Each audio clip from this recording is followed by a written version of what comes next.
अस्सलामुअलैकुम दोस्तों, क्या हाल है? सबके ठीक ठाक हैं? तो दोस्तों, सबसे पहले माज़रत के 8 से 9 दिन में वीडियो लेट बना रहा हूँ, क्योंकि मेरा मेडिकल हुआ था 21 अगस्त 2023 को। और जिन लोगों ने ये अप्लाई करा था 8 जुलाई 8 जुलाई 2023 को जब इंटरव्यू हुए थे, ये उन लोगों का मेडिकल हुआ जो पहले 50 लड़कों का जो बैच जा रहा है ना, 50 लड़के जो सेलेक्ट हुए हैं उनके मेडिकल हुए हैं अलमराई कंपनी के लिए। अलमराई में सेल्समैन एंड ड्राइवर, तो ये उन लड़कों के मेडिकल हुए जिसमें मेरा भी नाम था इस लिस्ट में। तो मेडिकल तो अल्हम्दुलिल्लाह हमारा फिट हो गया, मगर इसके लिए जो दुश्वारियाँ आई हैं वो मैं आपको इसमें बताऊंगा, ताकि आपको भी कोई गाइडलाइन मिल जाए इसके लिए, और आप भी ताकि इस मसले मसाइल से बच जाएं। अच्छा, तो दोस्तों, मेडिकल का क्या हमारा इशू तो बना? जब मैं फ़र्स्ट टाइम इनको मेडिकल देने गया था, तो मेडिकल के लिए जो उन्होंने मेरा ब्लड सैंपल लिया, सब कुछ उम्मीद तो थी कि ओके हो जाएगा सब कुछ, मगर नसीब हमारा ऐसा था कि हम इस्लामाबाद में जिस सेंटर पे हमारा सिलेक्शन हुई थी मेडिकल के लिए, वो उसके जो कमेंट्स हैं लोगों के, वो बहुत ज़्यादा बैड थे, जो हमें पता नहीं था, क्योंकि मैं मुल्तान से गया था वहाँ पे। तो जब हो गया ब्लड सैंपल और ले लिया, फीस जमा करा दी, टोकन हमने गैमका का टोकन जमा करवा दिया हमने। तो बाद में वहाँ पता लगा, जो वहाँ लड़के थे उन्होंने बताया कि भाई ये जो है ना तंग करते हैं बहुत ज़्यादा मेडिकल की। और ये बात उनकी बिल्कुल सच साबित हुई लड़कों की, कि भाई वो वाकई मेडिकल में बहुत ज़्यादा तंग करते हैं। अब मैं 4 दिन इंतज़ार करता रहा कि यार मुझे कॉल आएगी, मेडिकल फ़िट हो जाएगा, फ़िट है, मगर मुझे मेडिकल सेंटर की तरफ से कोई कॉल नहीं आई, और ना ही मुझे एजेंसी की तरफ से कोई कॉल आई। आखिर को 7वें दिन जाके मुझे जो है एजेंसी की तरफ से एक मेल आती है, और व्हाट्सएप भी आया मेल के बाद, कि जी आपका जो मेडिकल है वो अनफ़िट है, तो आप अपना दोबारा आएँ, मेडिकल। फ़िट करवाएँ आके दोबारा। तो इसमें एजेंसी का तो देखें कोई कसूर नहीं है, क्योंकि एजेंसी वालों ने हमें वही बात करनी है जो मेडिकल सेंटर वालों ने एजेंसी वालों को आगे फॉरवर्ड करी। उन्होंने मेरा एएलटी का इशू निकाल कर आगे एजेंसी वालों को सेंड कर दिया कि जी एएलटी क्या चीज़ है, वो भी मैं बता दूं आपको। एएलटी होती है जिगर की गर्मी। ये सऊदीया, दुबई जो भी लोग जा रहे हैं मेडिकल जो करवाते हैं, उनके बेस से जो है ना लोगों का ये मसला निकाल देते हैं मेडिकल सेंटर वाले। तो मेरा भी एएलटी निकाल दिया उन्होंने, और मेरा एएलटी उन्होंने निकाला 95, जबकि मैंने एएलटी अपना यहाँ से मुल्तान की जो हमारी मेडिकल सेंटर हैं, जैसे मक्का सेंटर है, मैंने वहाँ से अपडेट करवाया। तो मेरा जो एएलटी था वहाँ पे आ रहा 35, और जो इस्लामाबाद के मेडिकल सेंटर ने निकाला था वो आ रहा था 95। यानी कि ह्यूज डिफरेंस आ रहा था दोनों के अंदर, कि 95 और 35। तो अब मैं परेशान कि भाई मेरा तो यहाँ क्लियर आ रहा है, तो ये किस चीज़ का इशू निकाल रहे हैं। तो दोबारा अगले दिन मुझे सुबह तकरीबन 9:10 पे कॉल आती है अपने सेंटर से, मेडिकल सेंटर से इस्लामाबाद से, कि जी वासिफ रज़ा। मैंने कहा जी सर, बिल्कुल बात कर रहा हूँ। आपका जी एएलटी का इशू है, तो वो आप आके काइंडली जो है ना 10 दिन बाद आपने दोबारा आना है और उसको क्लियर करवाना है। आपका 10 दिन बाद आपका मेडिकल रिपीट होगा। तो मैंने उन्हें गाइडलाइन दी कि भाई मेरा तो इस तरह कोई इशू भी नहीं है, मैंने अपना सारा कुछ क्लियर करवाया है यहाँ से। तो एएलटी भी मेरा बिल्कुल नॉर्मल आ गया, 35 है, जबकि आपके रिजल्ट में 95 आ रहा है।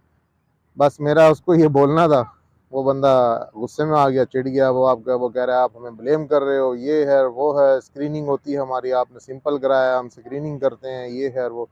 बहरहाल बहुत हाइपर हो गया ना वो। मैंने फ़ोन उसका बहरहाल बाइज़्ज़त तरीके से मैंने उसकी बात सुनी। उसको मैंने कहा ठीक है जी, मैं कल आ रहा हूँ, और मैं इस्लामाबाद पहुँच रहा हूँ, कल मैं पहुँच के जो है ना आपका अपना मेडिकल रिपीट करवा लेता हूँ। तो बहरहाल जी, जो मैंने रिपोर्ट करवाई थी एएलटी की, क्योंकि बात तो उससे हो गई थी, उससे अब छुपानी किस चीज़ की थी। तो जब मैंने एएलटी करवाई, जब मैं इस्लामाबाद पहुंचा और मैंने वो अपना मक्का जो है लेबॉर्ट्री की, मैंने उन्हें रिपोर्ट दिखाई कि भाई आपने एएलटी का इशू निकाला था, ये मेरे हाथ में रिपोर्ट है, तो आप देख सकते हैं मेरा एएलटी 35 है। तो वो बाकायदा जनाब मुझे बोलते हैं कि जी जी बिल्कुल, हमें पता आपका एएलटी नॉर्मल है, आप हमें मत बताएं कि हमें क्या करना है क्या नहीं करना। मैंने कहा ठीक है, मैं तो आपको दिखाने के लिए लाया हूँ रिपोर्ट, के मेरा नॉर्मल आ रहा है। कह रहा है जी आपके रिपीट चार्जेस होंगे, इंशाल्लाह जो है ना आपका ये एएलटी का जो इशू है वो क्लियर हो जाएगा सारा। तो मैंने कहा जी ठीक है, रिपीट चार्जेस कितने होंगे? मुझे बोले जाते हैं पहले जी 6500 रुपये रिपीट चार्जेस। तो मैंने उनको बोला ये ज़्यादा नहीं है कुछ? तो मुझे कहने लगे कि रिपीट चार्जेस जो है ना तकरीबन इतने ही बनेंगे आपके। मैंने कहा ठीक है जी, मैं 6500 रुपये देता हूँ, तो मुझे इस चीज़ की गारंटी देंगे जी ये मेरा फिर दोबारा आप मसला नहीं निकालेंगे इस चीज़ का, तो आप क्लियर कर देंगे इसको। तो वो थोड़ा-सा फिर गुस्से में आ गया, जो इंचार्ज था वहाँ का इसका मेडिकल सेंटर का। वो मुझे साइड में लेकर गया, और साइड में ले जाकर उसने मुझे कहा कि जी आप ना सेंटर से बाहर आएँ, आपसे बात करनी है जी।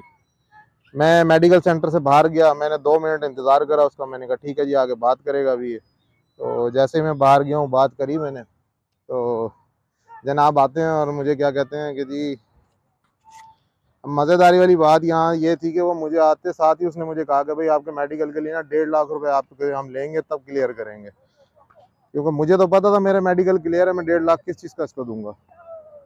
तो बहरहाल उसने कहा कि चलो जी इसको जिस तरह इस तरह बात करेंगे ये समझ जाएगा, कुछ ना कुछ दे देगा हमें ना। तो मैंने कहा भाई ठीक है, मैं एक रुपया भी नहीं दूंगा आपको, और मैं अपना मेडिकल भी क्लियर करा के जाऊँगा, क्योंकि मैं जानता हूँ कानून को भी जानता हूँ, हर चीज़ जानता हूँ मैं। तो जब मैंने उससे भाई ये बात करी, मैंने कहा भाई ठीक है, अगर आप अपना करें लीगल एक्शन, मैं आपके खिलाफ अभी लीगल एक्शन अभी 10 मिनट के अंदर लूँगा यहाँ पे। और कुदरती ये था कि मेरा गोप्रो मेरी पॉकेट पे था, उस बंदे को नहीं पता था कि मेरी पॉकेट में गोप्रो चल रहा है, और उसकी लाइव वीडियो रिकॉर्डिंग हो गई। अब वो फंस गया कि भाई उसकी तो वीडियो रिकॉर्ड है, सारा रिकॉर्ड मैंने उसको दिखा दिया। मैंने कहा भाई अब बोलो अब क्या करना है इसके मामले में। तो आखिर को फिर भी उसने मुझे छोड़ा नहीं, उसने यही बोला कि जनाब बात यह है कि क्लियर बात यह है कि आप कितना दे सकते हो। मैंने कहा भाई मैं तो कुछ दूंगा ही नहीं, 1 रुपया भी मैं आपको नहीं दूंगा इस मामले में। तो उन्होंने बहरहाल जी, उन्होंने साफ अल्फाज में मुझे कह दिया कि भाई अगर आप कुछ नहीं दोगे ना, आप जाओ ये वीडियो भी ले जाओ, जो कुछ करना है आप जाओ कर लो। तो बहरहाल वो अंदर चला गया ये बोल के गुस्से में। तो आपको पता ही होगा जब आप मेडिकल सेंटर, किसी मेडिकल सेंटर के बाहर जाते हो तो काफ़ी सारे एजेंट खड़े होते हैं वहाँ पे। तो उनमें से एक एजेंट खड़ा हुआ था वहाँ पे, उसने मुझे बुला के बोला यार क्या इशू है। मैंने उसको सारी अपडेट करी, मैंने कहा भाई ये इशू आया इस तरह और 1.5 लाख रुपए की ये डिमांड कर रहा है ना।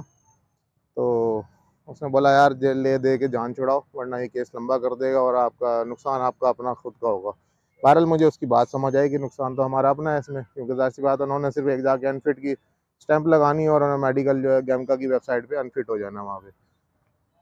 तो बहरहाल उस एजेंट के थ्रू जो है ना, एजेंट के थ्रू जाके सारा मामला हल हुआ हमारा। तो उस एजेंट ने करवाए तो तकरीबन कोई 10,000 रुपये लिया हमसे, जो उसने मेडिकल सेंटर में अंदर दिया जाके, और 5,000 रुपये उसने अपनी फ़ीस ली। तो टोटल उसने लिए मुझसे 15,000 रुपये। 15,000 रुपये लेके उसने मेरा काम कराया, और 10 मिनट के अंदर गेमका की वेबसाइट के ऊपर मैं देखता हूँ, अपना सर्च कर रहा हूँ तो मेरा रिपोर्ट बिल्कुल फिट आ गया। और जो है ना अल्लाह भला करे, तो बाहर आया वो बंदा, कह रहा है यार सर आप चेक करो आपकी जो रिपोर्ट है वो ऑनलाइन हो चुकी है, तो रिपोर्ट भी ठीक आ रही है। मैंने कहा हाँ जी बिल्कुल फिट आ रही। कह रहा बस इतना सा काम था जो आप कर नहीं रहे थे। तो मकसद मेरा ये था आप लोगों को बताने का भाई, किसी भी जगह चले जाओ, कहीं भी चले जाओ, बेशक पासपोर्ट ऑफिस पे चले जाओ, नादरा पे चले जाओ, मेडिकल सेंटर पे, कहीं पे भी चले जाओ, ये पैसे के बगैर कोई आपका काम ना कर रहेगा और ना आपकी बात सुनी जाएगी। तो आप, उम्मीद है कि आप मेरी बात को समझ गए होंगे। तो जब भी आप मेडिकल सेंटर जाएँ तो अपने दिमाग में ये बात रख के जाएँ कि एक्स्ट्रा पैसे अपनी जेब में होने चाहिए लाज़मी। तो दोस्तों मेडिकल तो हमारा हो गया था क्लियर, अल्हम्दुलिल्लाह सारा कुछ हो गया, अपडेट हो गई हमारा, गेमका की वेबसाइट के ऊपर भी मेडिकल हमारा शो हो गया। अब इस प्रोसीजर के दरमियान जो है ना, एजेंसी ने हमसे कंपनी का जॉब लेटर जो है वो हमसे एग्रीमेंट जो था उसका वो साइन करवाया उसमें।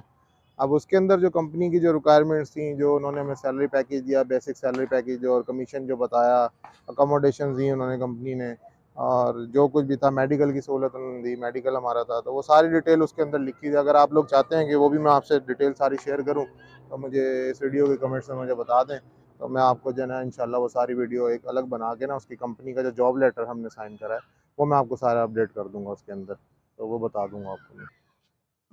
अच्छा, तो लास्ट जो प्रोसीजर अब रह गया ना हमारा, जो अब हमने, कंपनी ने, जो एजेंसी है हमारी यहाँ इस्लामाबाद की, उसने जो हमें करवाना है, अब वो करवाना है उसने फिंगरप्रिंट। अब फिंगरप्रिंट आपको सबको पता है, जो लोग पहले गए हैं, जो नहीं, जिनको नहीं पता उनको मैं बता दूं कि जब आप यहाँ से रवानगी कर रहे होते हो तो उससे पहले आपके फिंगरप्रिंट होंगे, वीज़ा आपका फिंगरप्रिंट के बायोमेट्रिक के थ्रू प्रूव टेस्ट होगा, तब आप आगे टिकट का प्रोसीजर हमारा अप्लाई हो जाएगा। तो वीज़ा जो था वो भी सारा इसी तरीके से, सारा जो डेट हमारे पास के भाई 1 महीने के अंदर अंदर हो जाएगा काम।